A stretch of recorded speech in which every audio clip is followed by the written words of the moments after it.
Por quase uma década, Joseph foi o motor invisível por trás de uma das equipes de vendas mais bem-sucedidas da Triana Corporation, uma empresa de tecnologia em rápido crescimento, sediada no coração do Vale do Silício. Aos 46 anos, ele não era a pessoa mais barulhenta da sala, não buscava reconhecimento em eventos da empresa, nem se gabava de seus números nas reuniões trimestrais. Não precisava. Seus resultados falavam mais alto do que qualquer palavra. A ética de trabalho de Joseph era lendária entre os que o conheciam. Chegava cedo, saía tarde e raramente tirava férias. Ao longo de 9 anos, construiu com muito esforço uma rede de clientes fiéis, muitas vezes sacrificando seu tempo pessoal para garantir que suas necessidades fossem atendidas. Seus clientes não apenas o respeitavam, confiavam nele. Muitos o viam como mais do que um representante corporativo. Eles se tornaram um parceiro nos negócios deles, uma voz confiável em tempos de crise e uma presença estável durante períodos de crescimento. Segundo estimativas conservadoras, Joseph era pessoalmente responsável por cerca de 40% da receita anual da Triana Corp. No entanto, no mundo frio e calculista da estratégia corporativa, lealdade e desempenho nem sempre garantem segurança. Em uma manhã de segunda-feira, Joseph foi chamado para uma reunião com Brian, o recém-nomeado vice-presidente de vendas, um executivo mais jovem e ambicioso, trazido de uma empresa concorrente, conhecido por suas reestruturações agressivas. A reunião foi breve. Com uma arrogância mal disfarçada, Brian informou Joseph de que seus serviços não eram mais necessários. A empresa estava seguindo em uma nova direção. Os métodos de Joseph, embora valorizados, estavam ultrapassados e sem impulso para o futuro. A explicação foi deliberadamente vaga, mas a mensagem era clara. Joseph estava sendo descartado. A sala ficou em silêncio enquanto ele absorvia a decisão.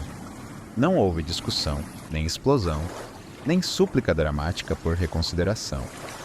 Ele apenas se levantou, assentiu com a cabeça e saiu do prédio onde havia passado os últimos 9 anos de sua vida. Mas Joseph não era tolo. Percebera a mudança na cultura da empresa no momento em que Brian entrou no prédio. A mudança de tom nas reuniões da equipe, as conversas sussurradas nos corredores e os e-mails cada vez mais frios, tudo indicava que algo estava por vir. E assim, embora não esperasse que a demissão viesse tão cedo, ele se preparara. Silenciosamente, de forma metódica, compilou e fez backup de suas listas de contatos pessoais, anotações de clientes e informações-chave de relacionamento.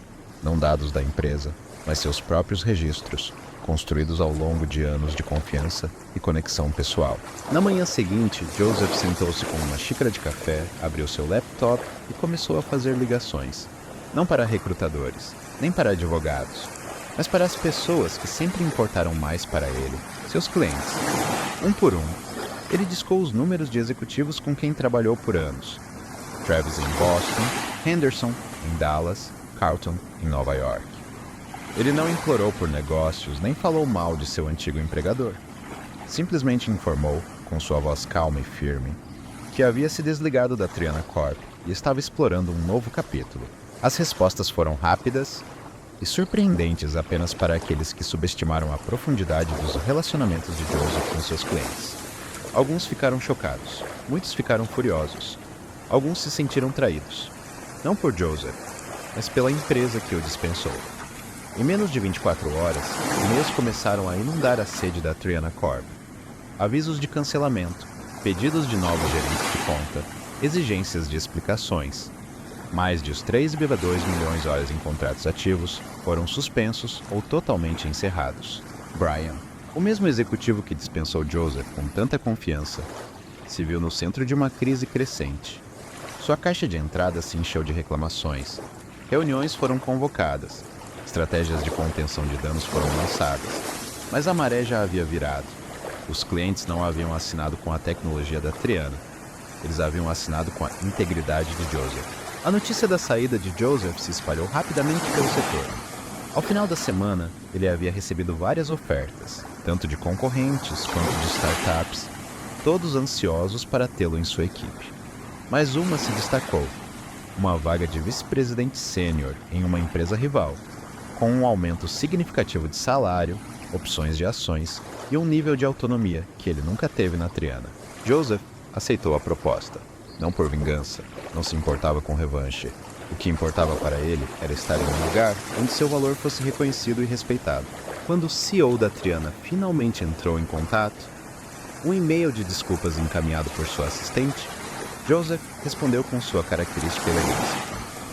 "Agradeço pelos anos que passei na sua empresa", escreveu ele, "mas segui em frente. Espero que encontrem alguém que se encaixe na sua visão."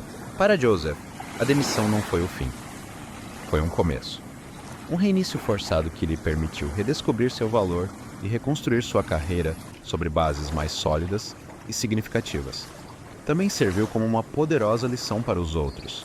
Às vezes, as pessoas que as empresas mais tomam como garantidas são justamente as que sustentam tudo. Nos capítulos seguintes, você verá como a jornada de Joseph se desenrolou, como ele se reconstruiu, se reconectou e alcançou patamares que antes pareciam fora de alcance.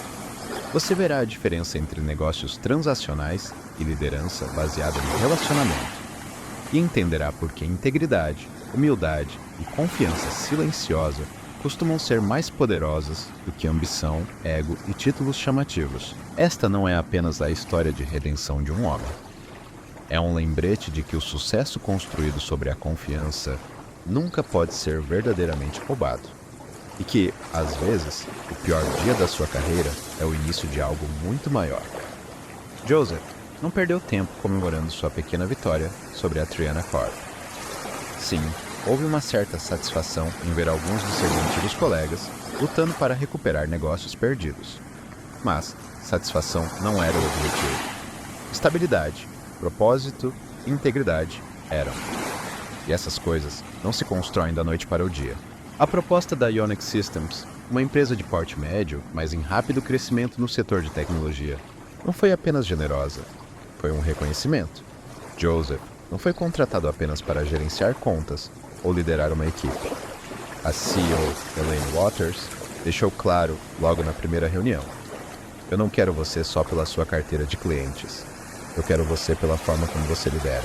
Era um sentimento que Joseph não ouvia fazia muito tempo. Na sua primeira semana na Ionex, Joseph fez algo que surpreendeu até a ele mesmo. Ele não ligou para nenhum cliente. Não mergulhou em e-mails, metas ou funis de vendas. Em vez disso, reuniu-se com cada membro de sua nova divisão de vendas. Do representante mais inexperiente ao gerente mais veterano, Joseph sentou-se com cada um individualmente e fez uma única pergunta: "O que você precisa para ter sucesso aqui?" A princípio, as respostas foram cautelosas. Alguns acharam que era uma pegadinha. Outros deram respostas superficiais. Leads melhores, preços mais competitivos, materiais de marketing mais atrativos. Mas, à medida que se espalhava a notícia de que Joseph realmente estava ouvindo, algo mudou. A equipe começou a se abrir. Falaram sobre sistemas ultrapassados, falta de mentoria, metas pouco claras e a pressão para fechar negócios a qualquer custo, mesmo quando o produto não era adequado ao cliente. Joseph anotou tudo. Não prometeu mudanças instantâneas. O que prometeu foi representatividade. E ao contrário da maioria dos gerentes intermediários que fazem promessas parecidas, Joseph cumpriu. Nos primeiros 90 dias, Joseph reestruturou o processo de vendas. Não para torná-lo mais agressivo, mas mais honesto. Introduziu um código de cultura interna que priorizava confiança, empatia e relacionamentos de longo prazo com os clientes, em vez de vitórias pontuais. Substituiu a estrutura baseada apenas em comissões por um modelo de base mais incentivo, que recompensava tanto o desempenho individual quanto o trabalho em equipe. Mais importante ainda, deixou claro que o sucesso não era apenas bater metas, era construir reputações. Os clientes perceberam quase imediatamente. O tom das ligações de vendas da Ionex mudou. Os potenciais clientes relataram sentir-se menos vendidos e mais acolhidos como parceiros. As taxas de fechamento melhoraram, mas mais impressionante ainda foram os índices de satisfação dos clientes.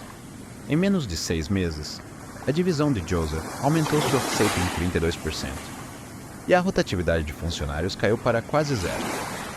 Um feito notável em um setor conhecido por esgotamento e alta rotatividade. Mas Joseph não estava mais correndo atrás de números. Ele buscava impacto. Lembrou-se de uma conversa em especial que marcou um ponto de virada. Foi com Carla Ramírez, uma representante júnior que havia tido dificuldades com seu antigo gerente e estava prestes a pedir demissão quando Joseph chegou. Durante uma conversa informal, ela confessou: "Achei que fosse péssima nesse trabalho, mas acho que só precisava que alguém acreditasse em mim." 2 trimestres depois, Carla era uma das melhores vendedoras da Ionex. Ela não fechava negócios com truques ou descontos. Ela ouvia, compreendia e resolvia problemas reais de seus clientes. Joseph via nela o mesmo espírito que havia alimentado sua própria carreira por décadas. A mentoria se tornou um dos pilares centrais de Joseph. Ele lançou um programa interno de desenvolvimento chamado Confiança em Frente, que unia representantes experientes a novos contratados em um formato estruturado, mas informal. Toda sexta-feira, a equipe se reunia para o que Joseph apelidou de Hora da Venda Ética, onde compartilhavam não apenas conquistas, mas também erros, ligações que deram errado, negócios que não fecharam e lições aprendidas com os fracassos. Era vulnerável, às vezes desconfortável, mas, no fim, transformador. Enquanto Joseph focava em reconstruir internamente, a Triana Corp continuava enfrentando dificuldades. Espalhou-se a notícia sobre a saída de clientes e a confiança dos investidores caiu. Brian, o vice-presidente que havia demitido Joseph, foi substituído após uma série de trimestres com resultados abaixo do esperado. Ironia do destino, alguns dos antigos colegas de Joseph agora o procuravam em busca de conselhos, ou até empregos. Ele ajudava como podia, sem ressentimentos. Ele não estava amargo, ele estava melhor. Mas talvez a mudança mais profunda tenha acontecido fora do escritório. Livre do estresse constante de sobreviver em um ambiente tóxico, Joseph começou a se reconectar com sua vida pessoal. Levou sua filha, Emma, para uma trilha de uma semana no Noroeste Pacífico. Começou a fazer trabalho voluntário em um programa local de empreendedorismo juvenil, orientando adolescentes de baixa renda que estavam começando seus próprios negócios. Redescobriu seu amor pela marcenaria e transformou sua garagem em uma pequena oficina de fim de semana. Pela primeira vez em anos, Joseph se sentia completo, e mesmo assim, permaneceu humilde. Quando perguntado em um evento do setor como ele havia conseguido se reerguer tão rapidamente, ele simplesmente disse: "Eu não consegui, só parei de comprometer quem eu sou." Essa frase acabou virando o lema não oficial da sua equipe. Olhando para trás, a demissão da Triana Corp não foi uma tragédia. Foi uma libertação, um desenrolar necessário que abriu espaço para algo novo ser construído. Não apenas uma carreira melhor, mas uma versão melhor de si mesmo. O que a Triana considerava ultrapassado, a Ionex celebrava como atemporal. Integridade, consistência e uma abordagem centrada em pessoas. A história de Joseph não era sobre vingança. Não era sobre provar que estavam errados. Era sobre realinhar-se com seus valores e usar a dor da rejeição como combustível para se renovar. O que ele construiu na Ionex não foi apenas uma divisão de vendas. Foi uma cultura, um movimento, uma revolução silenciosa que lembrava a todos ao seu redor que fazer negócios de forma ética não era uma desvantagem, era um diferencial. E no mundo dos negócios transacionais e das metas trimestrais implacáveis, esse lembrete era mais poderoso do que qualquer um poderia ter previsto. No seu segundo ano na Ionex Systems, Joseph já não precisava mais provar seu valor. A equipe executiva da empresa viu de perto a diferença que ele havia feito, não apenas nos números, mas na cultura. O que começou como a transformação de uma única divisão, agora havia se espalhado por vários departamentos. As equipes de engenharia começaram a adotar partes do modelo Confiança em Frente. O marketing pediu sua opinião sobre campanhas baseadas em empatia e transparência. Até o alto escalão passou a implementar seu feedback em sessões de planejamento estratégico. Ainda assim, Joseph não deixou que o sucesso diminuísse sua consciência sobre as responsabilidades que vêm com a liderança. Com o impulso a seu favor, ele viu uma oportunidade, não de se multiplicar, mas de escalar valores. Ele propôs uma iniciativa em toda a empresa chamada O Princípio das Pessoas. No fundo, era simples. Toda decisão relacionada a produto, operação ou finanças precisava passar primeiro por um filtro. Isso honra o ser humano do outro lado da equação. Não era apenas um slogan, tornou-se uma estrutura orientadora e começou a mudar a forma como a Ionex fazia negócios. Por exemplo, a equipe de produto, antes focada exclusivamente em recursos competitivos, passou a incorporar feedback dos usuários mais cedo no processo de design. Uma atualização de software apressada, que anteriormente seria lançada apenas para bater metas trimestrais, foi adiada depois que o diretor de TI de um cliente levantou sérias preocupações de usabilidade. Sob a influência de Joseph, a empresa respondeu não com um comunicado defensivo, mas com uma nota pública de reconhecimento e um plano de correções. Os clientes não foram embora. Na verdade, muitos elogiaram a humildade e a transparência. Internamente, Joseph impulsionou uma grande reestruturação do sistema de avaliação de desempenho. O modelo antigo se baseava fortemente em metas individuais e métricas binárias de sucesso. O novo modelo incorporava colaboração em equipe, satisfação do cliente, decisões éticas e mentoria como pilares centrais para o avanço. Os resultados foram impressionantes. A rotatividade caiu em todos os departamentos. Mais funcionários expressaram confiança na liderança e a inovação aumentou. Quando as pessoas se sentem seguras e apoiadas, elas assumem riscos. Não riscos irresponsáveis, mas riscos corajosos. A empresa começou a atrair talentos não apenas de concorrentes, mas de setores adjacentes. Pessoas que estavam cansadas de ambientes frios e transacionais. Uma história em particular se destacou. Um desenvolvedor sênior chamado Ruben, que deixou uma posição prestigiada em uma empresa global para se juntar à Ionex. Quando perguntado por quê, ele simplesmente disse: queria trabalhar em um lugar onde fazer a coisa certa não custasse o emprego. Esse sentimento ecoava a própria lição que Joseph havia aprendido anos antes na Triana Corp. Ainda assim, Joseph sabia que culturas são frágeis. O que leva anos para construir pode ruir em poucos meses sob a pressão ou liderança errada. Por isso, ele começou a documentar tudo. Não para criar regras, mas para criar um guia. Ele trabalhou com o RH para codificar as filosofias centrais da cultura de vendas da Ionex, sua abordagem de mentoria, valores de contratação, expectativas de liderança em um documento vivo, o Manual da Integridade.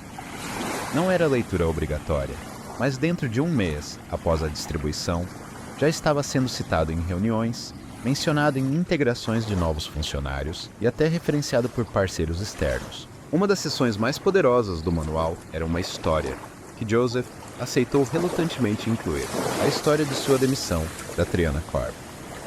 Ele não mencionava nomes, nem se colocava como mártir. Escreveu com franqueza sobre como foi ser descartado por se recusar a comprometer sua ética, e sobre como foi escolher a graça em vez da amargura. Essa história tocou as pessoas. Não porque fosse dramática, mas porque era real. Muitos já haviam passado por situações semelhantes. Foram instruídos a ficar calados, a jogar o jogo, a sacrificar o caráter por comissões. E ali estava alguém dizendo: você não precisa. Com o passar dos anos, Joseph continuou mentorando, não apenas dentro da Ionex, mas em círculos mais amplos da indústria. Foi convidado para palestrar em conferências, não apenas sobre estratégias de vendas, mas sobre caráter. Se associou a uma ONG que oferecia mentoria para jovens subrepresentados, ingressando no setor de tecnologia, criando canais de estágio na Ionex. Publicou artigos, conduziu workshops e orientou discretamente ex-colegas que estavam enfrentando seus próprios dilemas éticos. Alguns desses colegas eram da Triana. Um dia, Joseph recebeu uma carta pelo correio, escrita à mão, de Brian, o mesmo vice-presidente que o havia demitido anos antes. Na carta, Brian dizia que havia deixado a Triana Corp após a aquisição da empresa e vinha refletindo sobre seus fracassos como líder. Você estava certo, dizia a carta, não só sobre os clientes, mas sobre como tratamos as pessoas. Agora eu vejo isso, e quero que saiba. Me desculpe. Joseph leu a carta 2 vezes. Depois, dobrou cuidadosamente e a colocou na gaveta de sua mesa. Não como um troféu, mas como um lembrete. As pessoas podem mudar. As empresas podem evoluir. E às vezes, as sementes que você planta na dor crescem em florestas que você nunca verá por completo. No seu 5º ano na Ionex, Joseph começou a se preparar para a transição. Não porque estivesse cansado, mas porque entendia algo que a maioria dos líderes ignora. O verdadeiro legado não é ter seu nome lembrado. É deixar valores que continuem mesmo sem você. Ele escolheu pessoalmente sua sucessora. Não uma cópia dele mesmo, mas alguém com o mesmo compasso moral. Garantiu que ela tivesse o apoio, a confiança e a autonomia para liderar com sua própria voz. E então, após uma última hora da venda ética, Joseph saiu silenciosamente. Ele não se aposentou. Apenas entrou em uma nova fase, escrevendo, aconselhando e continuando seu trabalho voluntário com jovens profissionais. Sua história não virou um best-seller. Não houve postagens virais no LinkedIn nem discursos emocionantes de despedida. Mas, em salas de reuniões por todo o país, equipes de vendas mencionavam seus métodos. Em materiais de integração, workshops de liderança, o modelo do princípio das pessoas era adaptado. E nos corações de centenas, talvez milhares, que trabalharam ao lado dele, a influência de Joseph continuava viva. Porque liderança não é escalar a montanha mais rápido. É abrir um caminho largo o suficiente para que outros possam seguir com segurança e construir uma ponte onde antes não havia nada. Joseph foi demitido injustamente, mas nunca foi derrotado. E no rastro silencioso e constante de sua jornada, algo notável floresceu. Não um retorno, mas um legado de integridade. Ao se afastar da Ionex, muitos presumiram que Joseph buscaria o próximo grande cargo. Talvez uma posição de CEO ou um assento no conselho de uma empresa da Fortune 100. Afinal, é assim que o sucesso geralmente é medido no mundo corporativo. Mobilidade ascendente, reconhecimento público, escala financeira. Mas Joseph tinha algo diferente em mente. Ele compreendeu que o verdadeiro sucesso não é um destino, mas um estado de alinhamento entre valores, propósito e ações. Títulos desaparecem, bônus são gastos. Até mesmo empresas evoluem além da influência de qualquer indivíduo. O que perdura é o impacto que uma pessoa deixa, e a integridade que ela carrega consigo quando a multidão silencia. Por isso, Joseph não se aposentou no sentido tradicional. Em vez disso, ele reformulou seu trabalho em torno de legado, serviço e sustentabilidade pessoal. Começou a orientar jovens profissionais em tempo integral, focando especialmente naqueles enfrentando dilemas éticos no início de suas carreiras, situações pelas quais ele mesmo já havia passado. Ele iniciou uma iniciativa discreta chamada Pathline, um centro de recursos gratuito e uma rede de mentoria para indivíduos navegando em cargos de alta pressão em indústrias competitivas. Oferecia suporte confidencial, treinamento baseado em cenários e ferramentas de liderança fundamentadas em integridade, inteligência emocional e resiliência. Joseph financiou a plataforma por conta própria, nunca monetizando a comunidade ou associando seu nome a ela. Ninguém precisa saber de onde vem a luz, ele dizia. Eles só precisam ver o caminho. Ironia do destino, foi nessa fase mais tranquila que Joseph começou a receber mais atenção do que nunca. Alguns artigos surgiram sobre seu papel na renovação cultural da Ionex. Ex-colegas compartilharam histórias online sobre como sua liderança os influenciou. Convites começaram a chegar, de escolas de negócios, cúpulas de liderança, até organizadores do TEDx. Mas Joseph permaneceu seletivo. Preferia ambientes íntimos a arenas, painéis com estudantes a almoços de negócios com executivos. Não porque evitasse a influência, mas porque sabia onde poderia ser mais eficaz. Em uma dessas sessões, em um programa de pós-graduação em negócios de uma universidade, um estudante levantou uma pergunta familiar. Você poderia ter ganhado milhões a mais se tivesse continuado no jogo. Não sente que deixou dinheiro e oportunidades na mesa? Joseph sorriu, não de forma condescendente, mas com uma certeza tranquila que levou décadas para construir.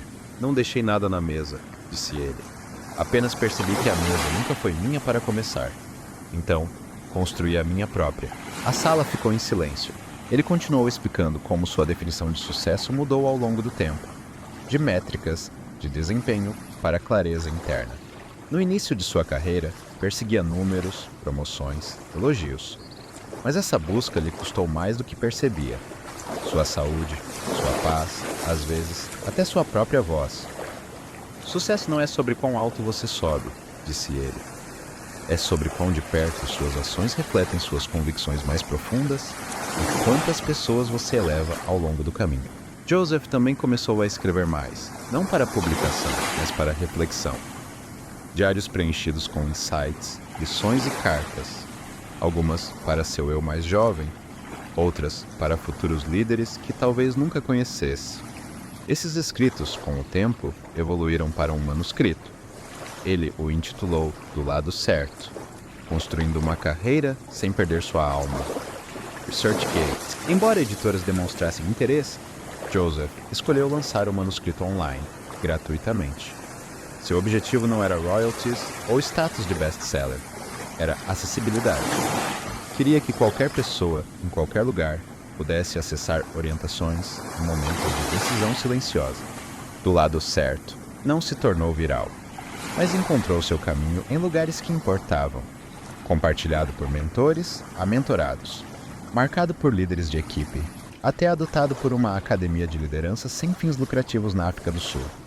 Joseph recebia cartas de agradecimento escritas à mão de pessoas que nunca conhecera, não fãs, não seguidores, apenas pessoas, tentando fazer a coisa certa em um mundo que muitas vezes fazia isso parecer uma desvantagem. Yves BFM. Cada nota lembrava Joseph de que impacto não requer aplausos, que influência silenciosa, sustentada, ética e humilde pode remodelar vidas de maneiras que o sucesso chamativo nunca poderia. Com o passar dos anos, a vida de Joseph assumiu um ritmo mais lento. Viajava não a negócios, mas para visitar mentorados, velhos amigos e conhecer lugares que um dia sonhara. Passava tempo em jardins, escrevia cartas à mão e cozinhava refeições para os vizinhos de seu quarteirão. Em sua simplicidade, havia uma riqueza profunda, e ainda assim, ele nunca deixou de orientar. Quando perguntado do que mais se orgulhava, Joseph nunca mencionava o nome de uma empresa, uma cifra de receita ou um prêmio prestigioso. Ele falava sobre uma jovem chamada Lana, uma de suas primeiras mentoradas, que uma vez enfrentou um conselho de diretores tentando esconder uma falha de produto dos investidores. Ela citou o conselho de Joseph palavra por palavra, saiu da reunião e mais tarde se tornou CEO de sua própria startup ética. Ele falava sobre Rubey, o desenvolvedor sênior que se juntou à Ionex e permaneceu para se tornar CTO. Não pelo dinheiro, mas porque parecia casa. Ele falava sobre a carta de Brian e como, às vezes, até mesmo aqueles que o feriram, retornam com humildade. E finalmente ele falava sobre sua própria paz. Não aquela que se ganha, mas aquela que se cultiva, lentamente, através de escolhas consistentes que se alinham com seu núcleo. Porque, em última análise, sucesso não é o que você possui, é o que você tem coragem de deixar para trás. É a capacidade de acordar todas as manhãs e não sentir que precisa trocar sua integridade por inclusão. São os relacionamentos que você nutre, a verdade que você fala quando é difícil e o legado silencioso que você deixa nas vidas dos outros. Joseph pode nunca ser capa da Forbes ou ser reconhecido em livros didáticos de negócios, mas, em salas de reunião ao redor do mundo, em chamadas de Zoom e em decisões pessoais silenciosas, seu espírito vive. Não através da dominação, mas através da devoção. Não através do poder, mas através do princípio. E isso, em todos os sentidos significativos da palavra, é sucesso.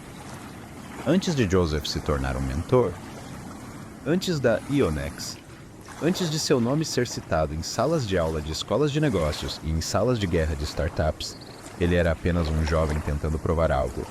Ao mundo, aos outros, mas, acima de tudo, a si mesmo. Ele entrou no mercado de trabalho cheio de convicção e determinação, com um diploma prestigiado e a crença rígida de que o sucesso era um caminho linear, moldado por talento, esforço e ambição. Mas a vida, como costuma fazer, lhe apresentou um currículo diferente, um que não era ensinado em seminários ou apresentações estratégicas, mas sim através do fracasso, da rejeição e da reavaliação. A primeira decepção profissional de Joseph veio cedo, quando foi demitido de um estágio de alto prestígio apenas 6 semanas depois de começar. Ele havia confrontado um gerente sênior em uma reunião pública, acreditando estar defendendo o certo. Mas sua abordagem foi inadequada. O tom impulsivo e sua compreensão da política interna ingênua. Ninguém duvidava de sua inteligência, mas muitos questionaram seu julgamento. A saída foi rápida e a lição dolorosamente clara. Ele passou os meses seguintes evitando contato visual com ex-colegas, apagando notificações do LinkedIn e se perguntando se talvez ele realmente não estivesse pronto para o mundo real como pensava. Esse período quebrou algo dentro dele, mas não da forma que geralmente tememos. Quebrou a ilusão de que estar certo era suficiente.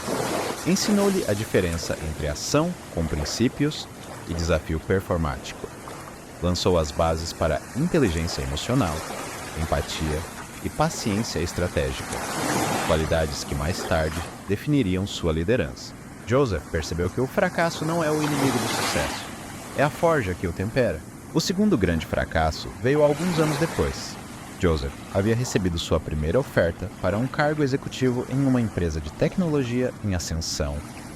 Dinâmica, bem financiada e obsessivamente orientada por métricas. Ávido por se provar, aceitou o cargo e mergulhou no trabalho. Noites longas, corridas de dados, indicadores implacáveis. Ele se tornou o que a empresa precisava: eficiente, afiado, inflexível. Mas, naquele ambiente, a ética era flexível. As pessoas eram descartáveis e o esgotamento era visto como uma medalha de honra. Joseph sabia que havia algo errado. Via funcionários sendo manipulados, a diversidade sendo ignorada, o feedback sendo punido. Mas permaneceu em silêncio. Disse a si mesmo que ainda era novo demais para desafiar o sistema. Que, uma vez tendo mais influência, então faria mudanças. Mas esse momento nunca chegou. Em vez disso, a empresa desmoronou em meio a um escândalo de grandes proporções. Demissões em massa, investigações públicas, reputações arruinadas. Joseph não estava no centro do problema, mas também não o impediu. E isso o assombrou. No silêncio após a queda, ele se fez a pergunta mais difícil de sua carreira. Qual é o custo de alcançar o sucesso se no caminho você perde a sua voz? Esse momento de introspecção marcou uma virada. Joseph percebeu que integridade não é apenas uma característica, é uma disciplina. Ela não se manifesta quando é conveniente. Deve ser exercida quando é inconveniente, impopular ou até mesmo arriscada. A partir daquele momento, ele jurou nunca mais ser neutro diante do dano, mesmo que isso significasse ir embora. Essa mudança se tornou a espinha moral de sua liderança na Ionex. Ele não apenas estabeleceu políticas éticas, ele as viveu. Quando fornecedores sugeriram subornos, ele recusou e denunciou publicamente. Quando membros da equipe cometiam erros, ele se recusava a usá-los como bode expiatório para proteger a gestão. Quando Brian questionou sua liderança, Joseph o deixou falar, porque lembrava como era ser silenciado. A ironia, é claro, é que esses fracassos, que antes o enchiam de vergonha, se tornaram justamente as experiências que lhe renderam a confiança e lealdade dos outros. As pessoas seguiam Joseph não porque ele sempre teve sucesso, mas porque ele havia falhado e retornado mais honesto, mais humano, mais inteiro. Anos depois, quando jovens profissionais pediam conselhos, Joseph raramente começava pelos destaques. Em vez disso, falava sobre seus momentos mais baixos. A noite em que voltou para casa com uma caixa cheia de coisas após ser demitido. A manhã em que mal se reconheceu no espelho depois de meses de esgotamento. O e-mail que hesitou em enviar e que poderia ter evitado uma má decisão, mas não enviou. Ele compartilhava tudo isso não para dramatizar o passado, mas para normalizar o deles. Para mostrar que o caminho da integridade é irregular e que a construção de uma vida significativa muitas vezes vem através do desconforto, da reflexão e da correção de rota. Joseph costumava dizer: fracasso não é o fim, é formativo. A pergunta é se você vai deixar que ele te molde com amargura ou com sabedoria. Com o tempo, ele passou a acreditar que não apenas sobrevivemos ao fracasso, nós precisamos dele. Porque o sucesso, sem limites, pode alimentar o ego, a ilusão e o distanciamento. Mas o fracasso nos despede das ilusões e nos coloca cara a cara com nossos valores. E foi nesses vales que Joseph se encontrou da forma mais honesta. Essa honestidade foi o que tornou sua influência tão profunda. Ele não liderava de um pedestal. Ele liderava a partir do solo, onde as coisas caem, onde o crescimento acontece, onde as raízes se aprofundam. Mesmo em seus últimos anos de mentoria ativa, Joseph frequentemente fazia uma pergunta simples, mas transformadora, àqueles que orientava. O que o seu fracasso te ensinou sobre o tipo de pessoa que você quer se tornar? Não sobre a carreira que deseja, nem sobre a imagem que quer projetar, mas sobre quem você quer ser. Por quê? No fim das contas, Joseph acreditava que a formação, não o sucesso, era a verdadeira medida de uma vida bem vivida. E essa crença, forjada no calor de seus próprios fracassos, mudou tudo.